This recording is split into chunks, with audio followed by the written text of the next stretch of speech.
बरामदे में चारपाइयाँ पड़ी थी। दक्षिण दिशा में एक तख्त था जिस पर बिस्तर बिछा हुआ था। बरामदे में उत्तर दिशा में गौशाला थी। वहीं एक बड़ा सा आंगन था जिसे एक आदमी बहुत देर से पानी की मोटर चलाकर धो रहा था। उसके बदन पर एक बनियान थी और वह लुंगी लपेटे हुए था जिसे घुटनों तक लाकर अपनी कमर में बांधा हुआ था। वे थे कुशघर पंचायत के मुखिया जगन्नाथ सिंह। उनका समाज में काफ़ी दबदबा था। उस पंचायत के लोग उनकी इज्जत करते थे या डरते थे। शायद डर कर ही उन्हें लोग ज़्यादा इज्जत देते थे। मुखिया जी प्रणाम। भिखरा उनके पास आते हुए बोला। मुखिया जी ने पूछा, भिखरा आज इधर कैसे आना हुआ? सुना है आजकल तू ब्लॉक के चक्कर लगा रहा है, वीडियो साहब बता रहे थे। जी हाँ मालिक, उन्होंने ही मुझे आपके पास भेजा है। भिखरा ने हाथ जोड़ते हुए कहा। किस लिए? मालिक, सरकार गरीबों के लिए मकान बनवाने के लिए पैसा दे रही है। हाँ, तो तू इसलिए वीडियो के पास गया था? हाँ मालिक, अगर आपकी मेहरबानी हो जाए तो हमारा भी एक मकान बन जाए। बरसात में तो झोपड़ी टपकने लगती है और नाली का गंदा पानी झोपड़ी में घुस जाता है। पर तू मेरे पास क्यों आया है? वीडियो साहब ने कहा कि दरख्वास्त पर मुखिया जी के दस्तखत करा के लाओ, इसलिए मैं आपके पास आया हूँ। ठीक है, इस दरख्वास्त को मेरे बिस्तर पर रख दे।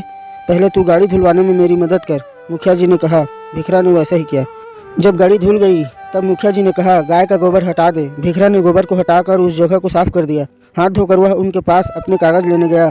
मुखिया जी ने भिखरा से कहा, देखो भिखरा, इस पर दस्तखत तो कर दूंगा, लेकिन तुम्हें 4000 रुपये खर्च करने पड़ेंगे। वह पैसा मैं नहीं दूंगा, बल्कि वीडियो साहब को दूंगा। सबका अपना अपना हिस्सा होता है। सरकारी मुलाजिम बिना हिस्सा लिए तुम्हारा काम नहीं करेंगे।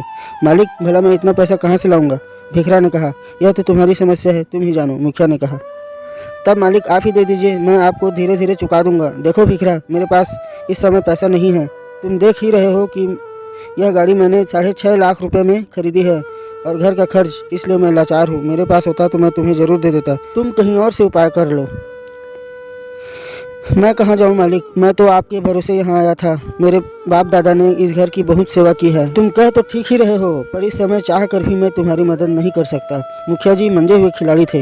वे जानते थे कि अगले चुनाव में भिखरा की जाति के वोट बड़ी अहमियत रखेंगे और हर चुनाव में वे उन्हीं को वोट देकर जिताते आए हैं। वे भिखरा को नाराज़ भी नहीं करना चाहते थे, साथ ही अपना मिशन भी वसूल कर लेना चाहते थे। इस समय भिखरा पर पक्का मकान बनाने का नशा सवार था, इसलिए वह कहीं न कहीं से उधार जरूर लेगा। वीडियो साहब के हर आवंटन पर उनका 1500 रुपये की कमीशन तय था और उसे जाने नहीं देना चाहते थे। देखो भिखरा, अभी तो तुम कहीं और से कर्ज ले लो और अपना मकान बनवा लो। सोचो, पक्का मकान बन जाएगा तब तुम लोगों को कितना आराम हो जाएगा और साथ में तुम्हारी झोपड़ी में नाली का पानी नहीं घुसेगा और ना झोपड़ी तेज बारिश में टपकेगी। लेकिन मालिक, मैं रोज रोज मजदूरी करने वाला आदमी इतना पैसा कहाँ से लाऊंगा? भिखरा ने कहा, एक उपाय है। तुम बाल मुकुंद पांडे के पास जाओ, मेरा नाम लेकर कहना कि मैंने तुम्हें भेजा है। उनके पास पैसा है, वे जरूर तुम्हें दे देंगे, मुखिया जी ने उसे समझाते हुए कहा। भिखरा वहां से उठकर बाल मुकुंद पांडे के पास गया। वे बरामदे में कुर्सी पर बैठकर अपने पोते को खिला रहे थे। भिखरा की झोपड़ी और उनका मकान आमने सामने था। बीच में गली पड़ती थी। बाल मुकुंद पांडे ने उससे बहुत बार कहा था कि वह अपनी जमीन उन्हें बेच दे। उसमें वे अपनी गायों को बांधने के लिए गौशाला बनाना चाहते थे, लेकिन भिखरा ने मना कर दिया था। वैसे बाल मुकुंद पांडे उससे जमीन खरीदना चाहते थे। भिखरा की झोपड़ी से पांडे जी के मकान की खूबसूरती मिट रही थी। वे रोज सुबह सुबह एक दलित का मुंह भी नहीं देखना चाहते थे। भिखरा ने जैसे ही उनके बरामदे के नीचे से पंडित जी प्रणाम कहा, तभी उनका माथा ठनका कि भिखरा आज इधर कैसे? जरूर कोई बात है। उन्होंने हंसते हुए कहा, आओ भिखरा, आज तुम इधर कैसे आ गए? पंडित जी, मुखिया जी ने भेजा है। क्यों, कोई बात है क्या? हाँ पंडित जी। भिखरा ने उन्हें सारी बातें सच सच बता दी। बाल मुकुंद पांडे बोले, भिखरा, यह मौका हाथ से जाने मत दो। और मन ही मन वे सोचने लगे, अब आया ऊँट पहाड़ के नीचे। फिर उन्होंने पूछा, मैं तुम्हारी क्या मदद कर सकता हूँ? भिखरा ने कहा, पंडित जी, मुझे 4000 रुपये चाहिए, मैं धीरे धीरे करके चुका दूंगा। मैं कहाँ कह रहा हूँ कि तुम नहीं दोगे, मैं तुम्हें पैसे जरूर दूंगा, जिससे तुम्हारे पास पक्का मकान हो जाए। पंडित जी, आपकी बड़ी मेहरबानी होगी, मेरे बच्चे जिंदगी भर आपका एहसान नहीं भूलेंगे। लेकिन देखो भिखरा, पंडित जी ने पैतरा बदलते हुए कहा, भाई, यह पैसे के लेन देन का मामला है, इसके लिए तो तुम्हें कुछ गिरवी रखना पड़ेगा और यह पैसे का ब्याज मैं महीने का 8 रुपये प्रति सैकड़ा के हिसाब से लूँगा। ब्याज तो मालिक हम हर महीने चुकाते जाएंगे, पर गिरवी रखने लायक मेरे पास है ही क्या? भिखरा ने अपनी मजबूरी बताई। तुम्हारे पास जमीन है ना, उसी को गिरवी रख दो। सरकार तुम्हें जो पैसा देगी उसमें से तुम कुछ बचत करके मुझे लौटा देना और अपने कागज को ले जाना। पंडित जी ने कहा। भिखरा तैयार हो गया। उसने एक सादा स्टाम्प पेपर पर अपने अंगूठे के निशान लगा दिए। पंडित जी ने गांव के ही 2 लोगों के गवाह के रूप में दस्तखत कराकर भिखरा को पैसे दे दिए। भिखरा ने वह पैसे मुखिया जी को दे दिए। मुखिया जी ने उसे भरोसा दिलाया कि वे उसका काम बहुत जल्दी करने की कोशिश करेंगे, पर उसका काम होते होते 2 साल लग गए। आज उसके घर में गृह प्रवेश था। पंडित जी ने कहा, अब तुम दोनों एक साथ घर में प्रवेश करो, पहले मंगली जाएगी और उसके पीछे पीछे तुम। इसी समय न जाने कहाँ से बाल मुकुंद पांडे वहाँ पहुँच गए और जोर जोर से बोले, भिखरा तुम गृह प्रवेश तब करोगे जब मेरा पैसा चुका दोगे।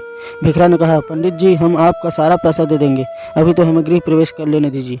नहीं, आज मैं किसी की नहीं सुनूंगा। जब से तुमने पैसा लिया है तब से 1 रुपया भी नहीं दिया।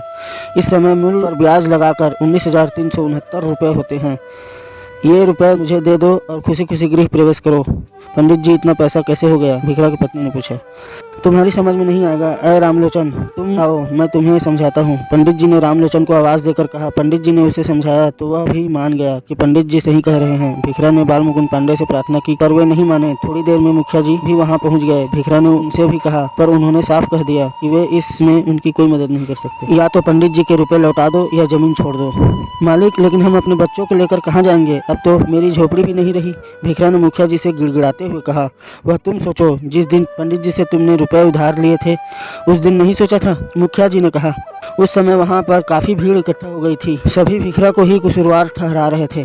भिखरा ने हाथ जोड़कर पंडित जी से कहा, पंडित जी इस समय हम आपका पैसा देने में लाचार हैं। हम यह गांव छोड़कर जा रहे हैं।